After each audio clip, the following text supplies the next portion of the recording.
Hello, friends, and welcome to the Exams Made Simple. And we are back again with the Hindu analysis for 14th of June 2026. 14 जून 2026 में हम क्या क्या देखने वाले हैं थोड़ा सा मैं आपको बता दूं। पहले हम शिगेलॉसिस के बारे में जानेंगे। DRDO ने भी कुछ 3 नए लेटेस्ट डिफेंस एडवांसमेंट्स किए हैं, उसके बारे में जानेंगे। स्ट्रेट ऑफ हॉर्मुज तथा ईरान USA डील के बारे में जानेंगे। इंडियन ओशन रिम एसोसिएशन यानी कि IORA के बारे में जानेंगे। जोजिला टनल के बारे में जानेंगे, उसकी स्ट्रेटेजिक स्ट्रेंथ क्या है, स्ट्रेटेजिक उसका इंपॉर्टेंस क्या है। इसके अलावा POK यानी कि पाकिस्तान ऑक्यूपाइड कश्मीर रीजन में क्या प्रोटेस्ट चल रहे हैं, क्यों चल रहे हैं, उसके बारे में भी जानेंगे। एंड सॉइल रेजिस्टेंस के बारे में, सॉइल एंटीबायोटिक रेजिस्टेंस के बारे में। These are the topics which are going to discuss today. Let's start with the news analysis part. सबसे पहले हम स्टार्ट करते हैं आज की न्यूज एनालिसिस को फ्रंट पेज के साथ। Will sign a deal to open the Hormuz today. Donald Trump ने अनाउंस कर दिया कि हम डील साइन करेंगे।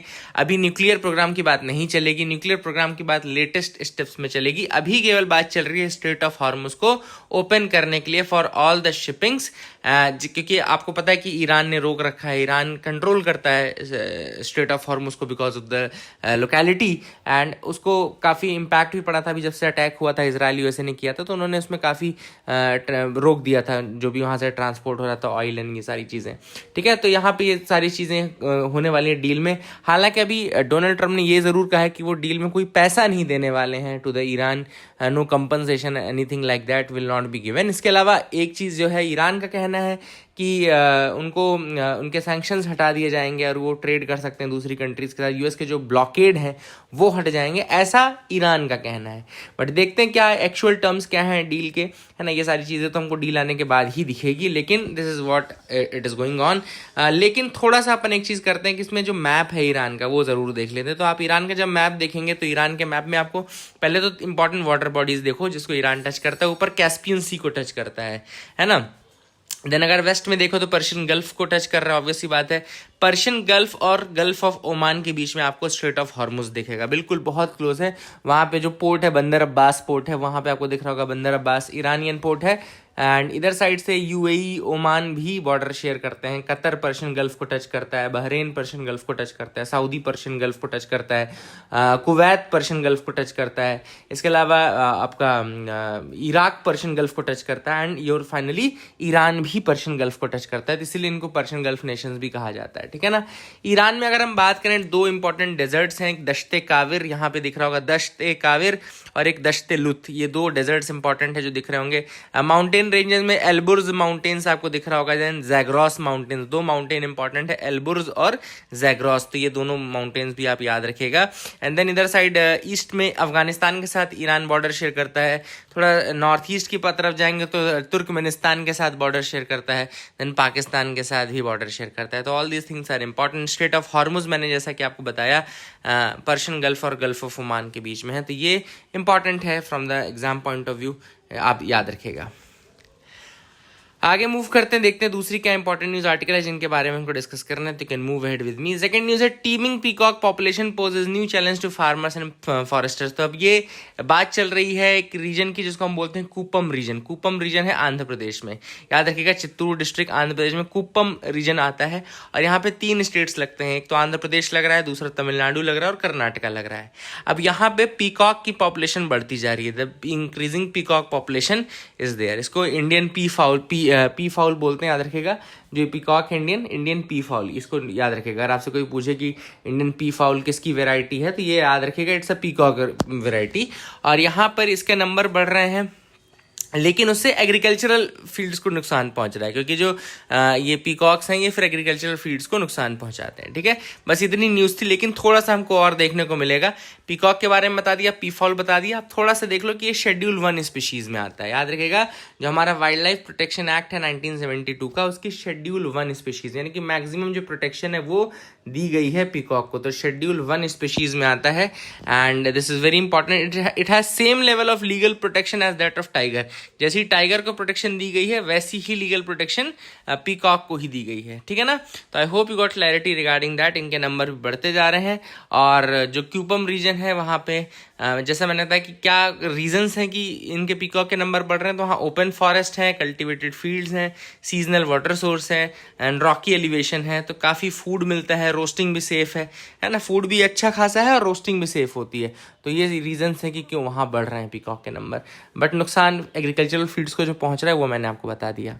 थर्ड न्यूज़ है attack on vessels with Indian seafarers likely to feature on in IORA meet. अब यहाँ पे कल परसों की एक न्यूज़ थी, आपको पता होगा, हालांकि मैंने डिस्कस नहीं की थी कि इंडियन शिप्स जो मतलब not Indian marked ships, Indian flagged ship नहीं थे, लेकिन इंडियन सीफेयरर्स थे उन शिप में, उस पर अटैक किया किसने, अमेरिका ने अटैक किया when it was passing through the straight of Hormuz, and वहाँ पे कुछ कई इंडियंस की जान भी चली गई।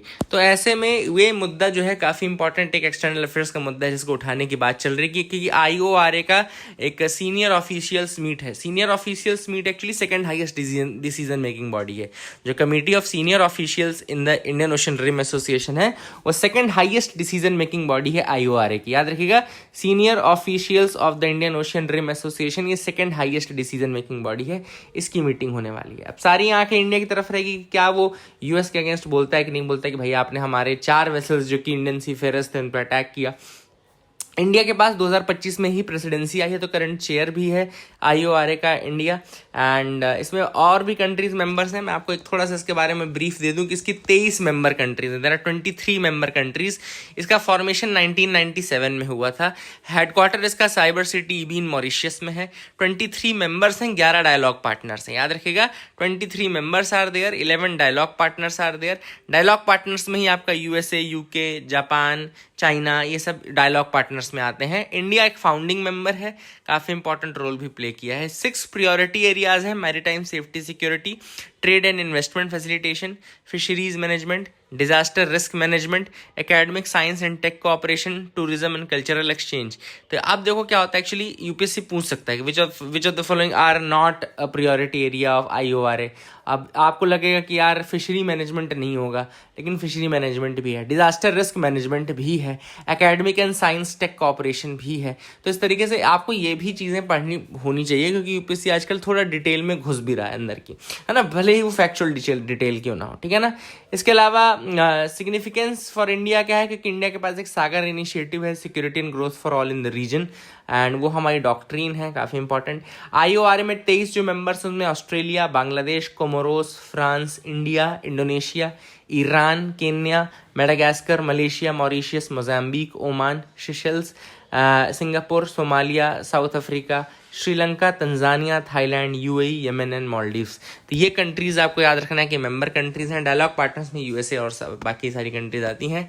इसकी जो हाईएस्ट डिसीजन मेकिंग बॉडी उसको हम बोलते हैं IORA काउंसिल ऑफ मिनिस्टर्स। याद रखिए, ये सीनियर ऑफिशियल्स की मिनिस्ट्री जो कमेटी है वो सेकंड हाईएस्ट मैंने बताया था आपको। इसकी जो हाईएस्ट डिसीजन मेकिंग बॉडी है वो है IORA council of ministers, that is the highest decision making body. Foreign affairs ministers इसमें रहते हैं, एंड इंडिया के कुछ फ्लैगशिप प्रोग्राम्स भी हैं, जैसे जिसमें कि इंडियन ओशन डायलॉग है ना, ट्रैक 1.5 फोरम लॉन्च इन 2013 में लॉन्च किया था इंडियन ओशन डायलॉग, वो इसके अंदर ही लॉन्च किया था। इसके अलावा IORA sustainable development programme ISDP, जिसको 2014 में इंट्रोड्यूस किया गया था, वो लीस्ट डेवलपिंग कंट्रीज जो हैं उनको सपोर्ट के लिए है। तो ये कुछ इंपॉर्टेंट चीज़ें हैं। इंडिया करंट चेयर है, ये आपको याद रखना है। लेफ्टिनेंट जनरल धीरज सेठ नेम्ड नेक्स्ट आर्मी चीफ। तो अगले जो आर्मी चीफ है वो है धीरज सेठ। ये आप वनडे एग्जामिनेशन से अगर कोई देता हो तो उसके लिए आप फैक्ट याद रख सकते हैं, धीरज सेठ जी का नाम। आगे देखते हैं यहाँ पे क्या है, नॉर्मली इन PSLV। अब यहाँ पे बस PSLV के लास्ट 2 मिशन जो थे वो फेल हो गए थे, उसके बाद एक लॉन्च होने वाला है नेक्स्ट मंथ, तो उसके पहले अब बता रहे हैं कि हाँ हमने देख लिया है, जो नॉर्मली थी उसको दूर कर दिया गया है, everything will be all right now. DRDO showcases critical defense technologies in 3 flight tests। तो DRDO ने कुछ critical technologies showcase की, जिसमें सबसे important है multi layered ballistic missile defence system, multi layered ballistic missile defence system. इसके अलावा maiden flight की गई है naval anti ship missile medium range, naval anti ship missile medium range. तो NASM-MR है, नेवल एंटी शिप मिसाइल है medium range की। And इसके अलावा एक और चीज़ है जो की गई, इंटरसेप्टर मिसाइल भी की गई है। तो एंटी शिप मिसाइल क्या होती है मैं आपको बताता हूँ। एंटी शिप मिसाइल बेसिकली हमारे जो बैलिस्टिक मिसाइल डिफेंस प्रोग्राम है उसका एक बहुत इंपॉर्टेंट हिस्सा है, और स्पेसिफिकली जो ये आपकी नेवल एंटी शिप मिसाइल है जो कि आप वाटर से भी लॉन्च कर सकते हैं, इंपॉर्टेंट है, मीडियम रेंज है। तो हमारी जो ट्राई डिफेंस कैपेबिलिटी है उसको इम्प्रूव करने के लिए है, काफ़ी इंपॉर्टेंट है ये DRDO की तरफ से। और DRDO का कल मैंने आपको 2 चीज़ें बताई थी, एक ऑपरेशन एक सुदर्शन चक्र भी बताया था, और कल कुशा नाम का एक प्रोजेक्ट बताया था, प्रोजेक्ट कुशा, है ना, याद रखिएगा। प्रोजेक्ट कुशा भी जो है वो डिफेंस रिलेटेड ही है, डीआरडीओ का प्रोजेक्ट है, ठीक है। तो आपको ये याद रखना है, एयर डिफेंस है कुशा, और ओवरऑल डिफेंस का जो है वो है सुदर्शन चक्र, ठीक है। ये सारी चीजें important, I hope you got clarity. Protest in PoK क्यों हो रहा है, तो वहां पे एक इंपॉर्टेंट नाम आपको एक कमेटी का याद रखना है, जेएएसी, जिसको हम बोलते हैं joint Awami action committee. Joint Awami action committee जो बनाई गई थी, इसका रीजन था सिंपल पीओके में जो इकोनॉमिक इनजस्टिस हो रहे हैं उसके लिए, है ना। इकोनॉमिक रीजन से बनाया गया था, महंगाई को देख करके, बहुत सारी चीजों को देख करके बनाया गया था, बिजली के बिल को लेकर के बनाया गया था। लेकिन अब ये केवल इकोनॉमिक नहीं रह चुका है, अब इसमें बहुत सारे पॉलिटिकल मुद्दे भी आ चुके हैं। तो there is the reason why recently वहाँ प्रोटेस्ट किया गया था, है ना।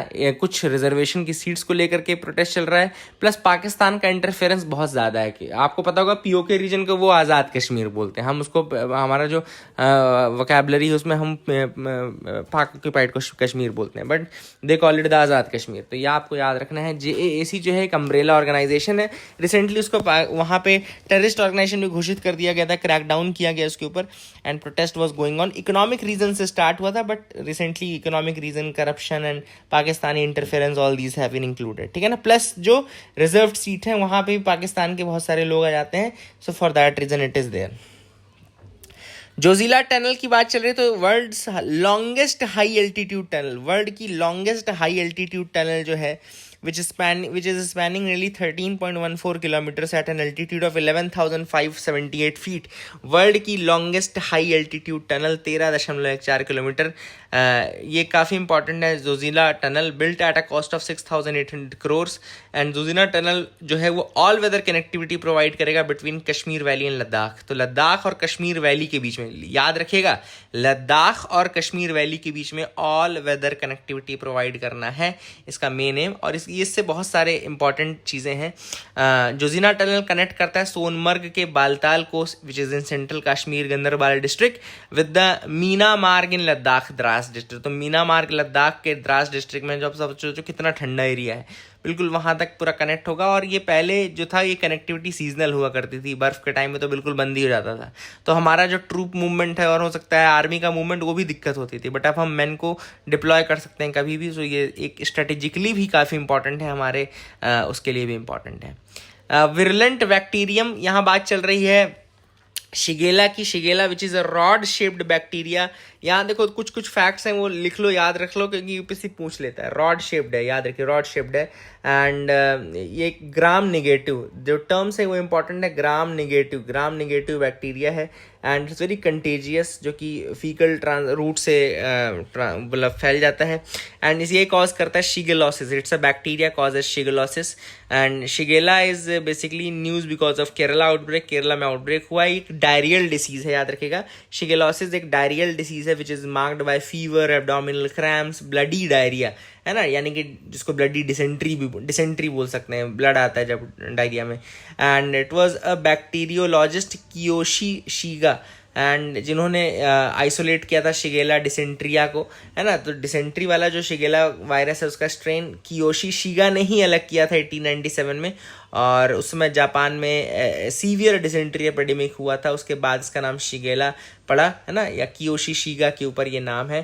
Transmission is mostly through faeco oral route, है ना, ये काफ़ी इंपॉर्टेंट है। एंड ये बहुत बड़ा एक आउट कंटेजियस डिसीज़ भी है, और ऑब्वियसली बात है। एक रीज़न यहाँ पे ये भी दिया जा रहा है कि भाई कुछ ऐसी फिश आपने खा ली होगी जो कि कंटेमिनेटेड सीवेज वाटर में पाई जाती है। So that is again a thing which is there. I hope you got clarity. That is it for the day. Keep loving us, keep sharing us. Thank you and have a nice day, friends.